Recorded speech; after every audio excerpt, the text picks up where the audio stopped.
mama napanga interview yomwe ndikuyembekeza kuti mwina itha kutuluka. Mwina anthu ena akuyembekeza kuti uyankha zimene wanena ndani uyu chair wa committee, public accounts committee, ndayankha kale pa interview. Interview imene ndapanga ndi Luntha TV. Ndipo ndi njira zanga kuti ndikudikirira kuti ngati atatuluse interview yo anthu mumvera, ngati satulusa inenso ndiziwa zimene tatuluse fa masiku ano ndinachenjera, ndinaziwa zinthu zimene zimayendera kuti TV nayo yonse itha kupeza kuti yalowa mavirus. Ndikusowa poyambira chifukwa ndili okwiya kwambiri, nayo okwiya ndinazaganiza koyambira kuti bwina ndingolowa ndikuthira show, kungowathira anthu show kuti mtima wanga uphwe. Kenako I think when I listen to music is therapeutic, imandidekesa, and I think zimene anthu akufuna afuna kuti andikwiyitse, afuna ndikwiye so that ndisaganize molongosoka kuti choncho anene mwaona ife Kamangila ndakuza ndaona na kuti kwa nani. I think zimene akufuna zimene zichitika kumalazi just is normal.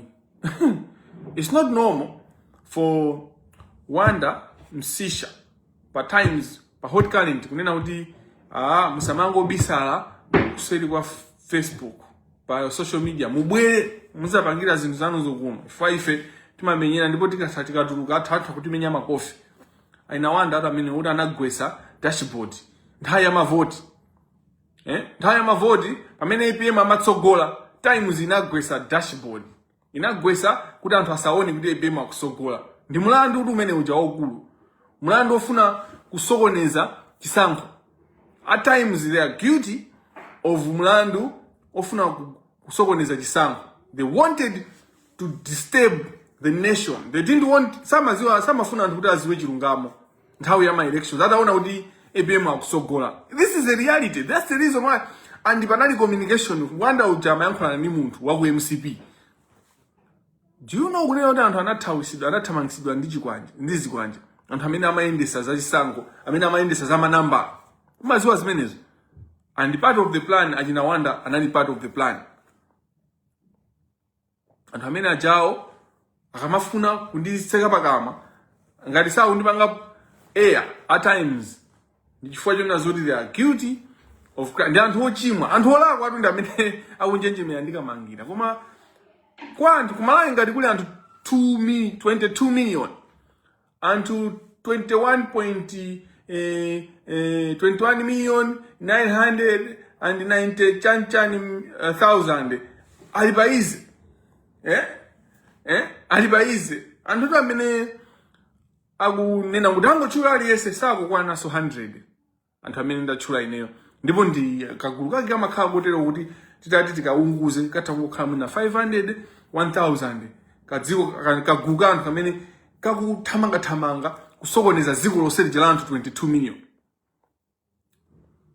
Anthu a HRDC lero zimene ayankhula zaoneseratu toni yomwe ija imene Wanda anayiyankhula pa times yabwera ku Iron Man conference.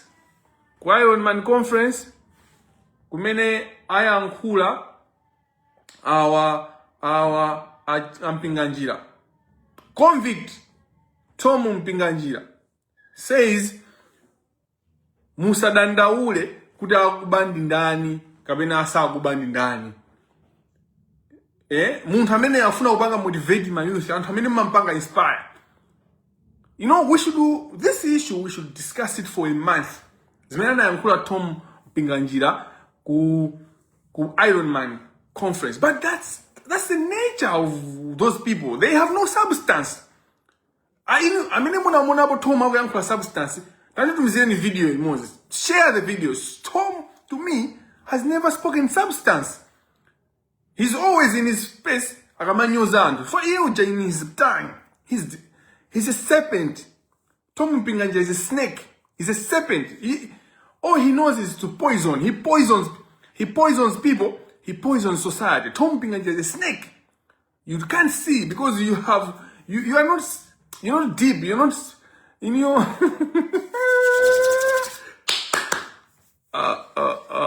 Tompinganjira ni njoka imeneja. All he does is poison. He poisons people. He has poisoned the society.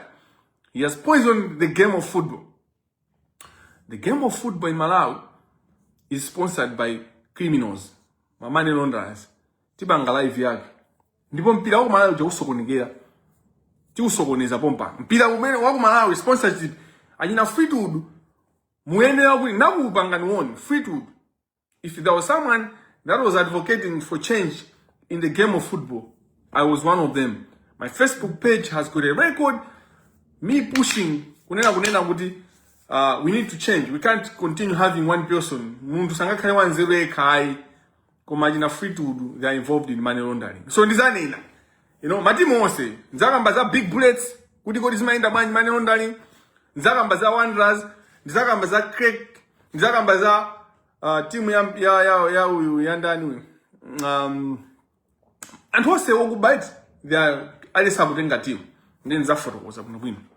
Koma lero ndikuwuzani kuti ampinganjira anayankhula kunena kuti sadandaule kuti akutibera ndani kapena asakubandani. Chifukwa chani? Faiwa kubaka ndesafuna kuti muwapase busy. And amene akuwapasa busy ampinganjira ndi Alexious Kamangila. And Alexious Kamangila is not Alexious Kamangila, ndi Malawi. Chifukwa ine, it's you Malawians that have, you are the one, you don't understand what you have done. I've seen your poverty. Ine ndaona umphawi wanu, ndaona ukapolo wanu, ndaenda mundende, ndakhala mundende muja ndikugwira ntchito for years. Anthu akundende akuziwa kuti zimene kuyankhula anthu akundende because kundende kuja kuyenda kukhala anthu ochepa kwambiri. Population yakundendeja tikhoza kuyichepesa by half. The majority of people that are in prison, they shouldn't be in prison. Ndinasatira mawu amene Ambuye Yesu ananena unati ndali mundende ndipo unabwera kuzandiona. Ndipo ndakhala ndikumapita mundende kukaona anthu because I followed the word. Because Christ said, kodi ndizakuuza pa tsiku lomaliza kunena kuti nalibe zovala ndipo unandipasa. Ndinali ndi njala unandipasa chakudya. Ndinali maliseche unandipasa chovala. Nali kundende unabwera kuzandiona. Ndipo ine ndakhala ndikupita kundende. I met Christ there in prison. And mumapita kwa bushiri ukapeza Yesu, that's your business. I have found Jesus in the prisons. I have found Jesus in the prisons. And anthu andende inetu zigawenge ndizimene zakhala zikundipulumutsa. Chiyambireni 2024. Mwina ine sumaziwa chimene ndapangira survive. I've survived chifukwa chona zoti anthu akundende zigawenga zako Malawi sizingandipange touch. You don't understand. You people don't understand what I've gone through. So mungamvetse muzamva tsiku lake because this is not the time for me to tell you. Koma ajina mpinganjira have got no beef with me. Sangani gunde. Ajina Bushiri can't touch me. Ajina Kawinga, Apostle Clifford can't touch me. Ndengati anthu amene ajasangani bangi taji. My archer Destin, ajina Desmond, who are these people? Sangani bangi taji because zikawenga zimene zikukwenda kundipa ineyo. Zimene zimanditeteza. Because zikawenga they know about me in prison because I've been in prisons. You should go to Chancellor College, in the library of the Chancellor College, of the law school rather, the University of Malawi. Mukayangane research yomwe napanga ine. Research yomwe napanga ine ndiyo khuza. Research yomwe napanga ine ndiyo khuza kunyonga anthu, kuti kunyonga anthu ndikulakwika. Komanso kungwasunga anthu. Kungwasunga anthu pa death row. Ndikuphwanya ufulu wawo, you know. I've studied human rights. I have researched on human rights. I interviewed all the death row inmates when I was just a small kid, when I was 22. I should be 22, 23. I interviewed Jack Bandawe. He knows me. Kuti mumane ndi onse amene abangidwa sentence to death. Zigawenga zonse zimene mmazitenga kuti zigawenga zokwiya kwambiri pa Malawi monse muja. I've spoken to them. They know who I am. They know my spirit. So they can't touch me. Zigawenga zaku Malawi singapangi touch. Pamene zigawenga zakunja sangazipange afford. Oh, sizingapange zinzopepera. That's why I'm alive. That's why I'm alive. God prepared me for this work. anthu sumaziwa ndero ndikubanga livivu anthawi yakwana amalawi adzuka like mapano I don't need to be ndakhala how many days. When was the last time I did live? I took time because there was no need panopa eni yake amalawi akuyankhula.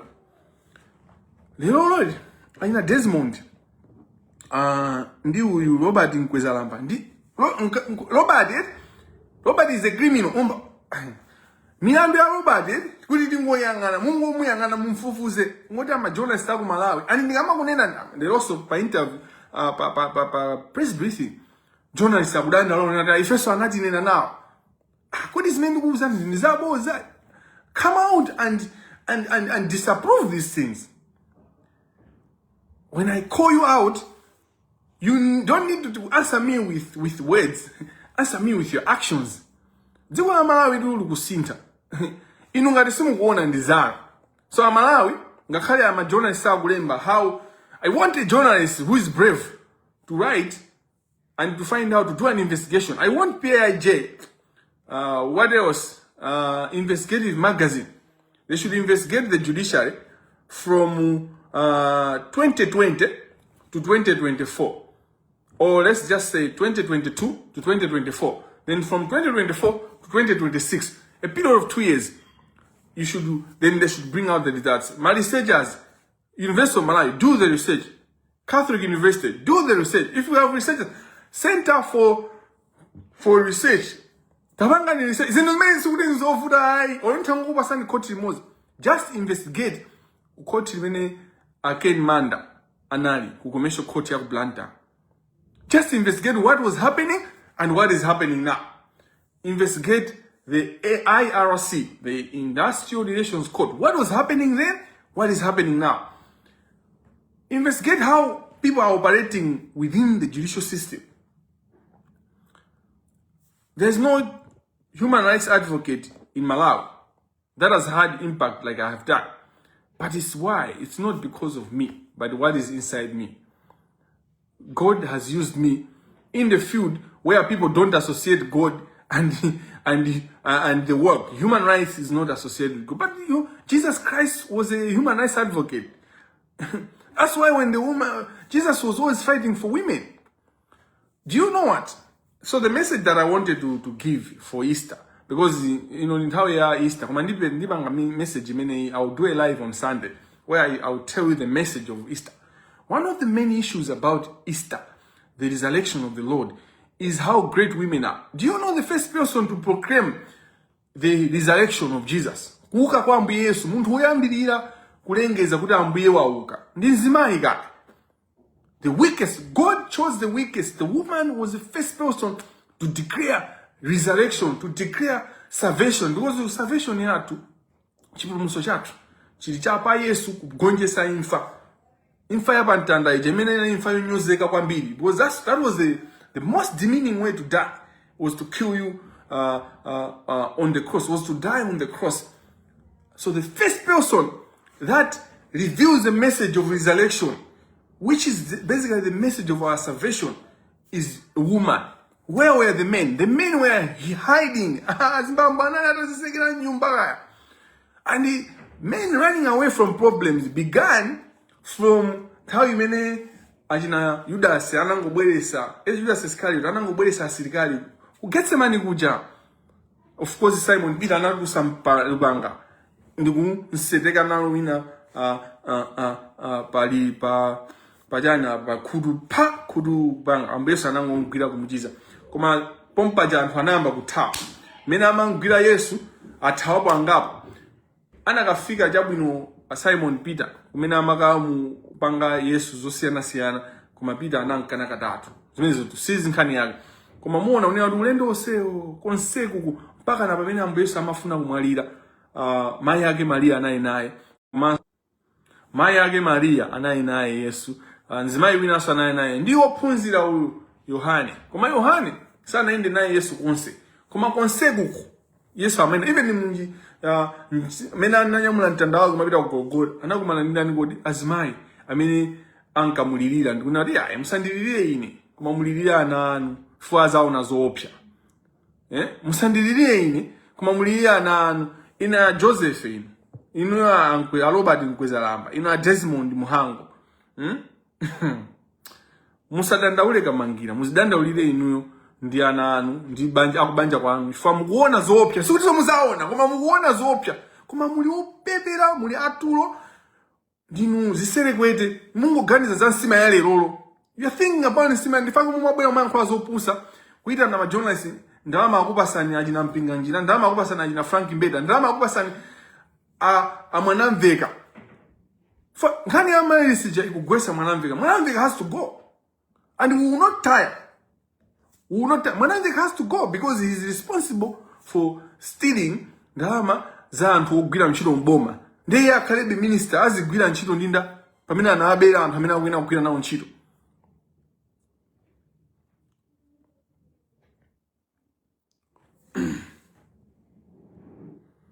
Robert Nkwezalamba ndikufuna mwauze anthu zimene mwapanga Malawi. What you have done in Malawi for you to be standing zomwe mwapangira Malawi osauka. Malawi osauka mwapangira jani inuyo? Mwapangirapo jani? Kuti muzima muziyateteza majaji. Fa pepa ja mateteza ajina chikopa, majaji okuba, osati majaji fa Dr. or Reverend Professor Kapindu, Mike Tembo, all the good judges. I can go on even ku magistrate nga achule ana ufa mubeze kuti mwafinya finya. Ngalizwa komandi kuzwa kuti Mike Tembo simukhuze. Munthu achabe kwambiri. Ngatanda kuimira mu court ndikuza nena kuti munthu amene mmampembezayi ndi njoka mafuna kundipanga bribe Mpinganjira. If he stood out in front of the richest man in Malawi, the richest because he's not really, he stole that money from you. Anakubela ni ndalama zimenezo. And mufuna mumuteteze. Robert Nkwezalamba ndi munthu opusa kwambiri. You are very stupid. And you should not be near, you should be nowhere near, you should not be near advocacy. You're not a human rights advocate. Because why would you, the issues because that's the other question that as you journalists, you should say, I mean, maybe tomorrow, HRCC. What I don't even know who you are. I can't even, because where were you the last 6 years? Zaka 6s, zapitazi, pamene timakanika kupanga mademo ku Malawi. Munani muli kuti. Fantu mbayankhula zombambwana zopusa, pamene you were nowhere. You couldn't, idati ku Malawi, when God tells me, when my spirit, when my conscience tells me kuti come to Malawi, ndibwera to Malawi. No one can touch me in Malawi. No one. You can't take my life away. No one can take. Ndipo muzada abraso you if the moment I land because I wanted to come. Nina for 5 months. I'd planned, I'd set out things, but there was no security. And when my spirit says no, there was no way I was going to come because then I would have been stupid to come into the country. But when I feel safe in that country, when my spirit, you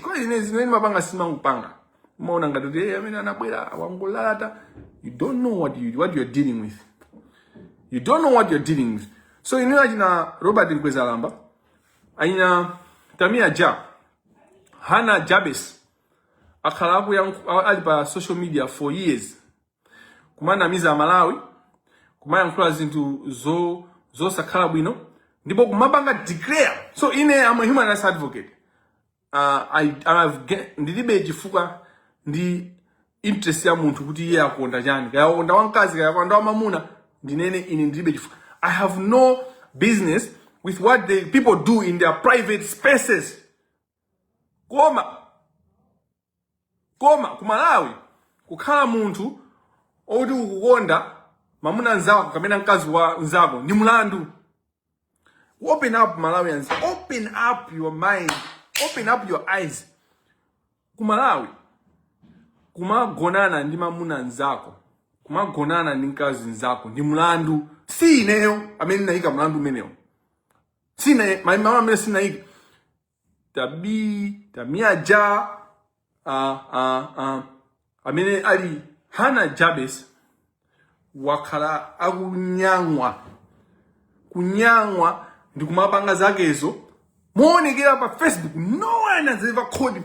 You say you are oh my God. You say you are a God-fearing nation. And you're watching. Pastor Zach, where are you? Bishops of the Catholic Church,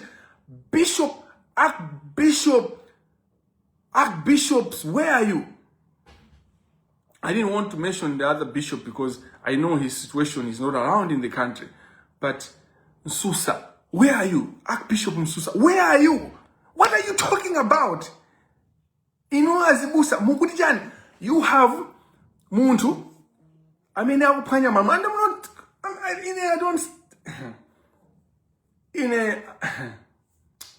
I support private life and the freedoms. But the hypocrisy that is happening here, you see, I stand for justice. And justice is embedded in the law. Is embedded in the justice yatu imaendelea malamulo. So muntu akunyangwa. So nima supporta kunena kuti ngati anthu akondana akazi okhaokha azipanga zawozo in their private space. In their private space. Koma in a society where imadana ndi zimene zozo munthu asamabwere pa social media ndi kumapanga zimenezo, that because ineyo I can't be. Ineyo sine wamathanyula. Ineyo koma munthu wina akakhala wamathanyula ndi zake. That's the business yake. Koma apange uko. Koma malayi mwakhala chete. And mukuwalola achina Robert Nkwezalamba azilimbana ndi Kamangila, ifa Kamangila kulimbana ndi chani? Ndi Katangale. That's how the world works. And I'm not scared of white people. I mean, but they know that I'm not scared of them. They know. Muganiza kunena ifanyani kuti chiambire ni ntchito imene palibe dona amene abwera kuzani pasanda la. Muganiza ifanyani koma amanena kumenyera ufulu wangu, ufulu kamena amamenyana ndi chani ndi Katangale. Mukuona ngati ifanya they amandiziwa. No one can hold me at Lamstone. I've never been a prisoner of someone. I stand for justice. And I'll die for justice. And if I die for justice, then I live.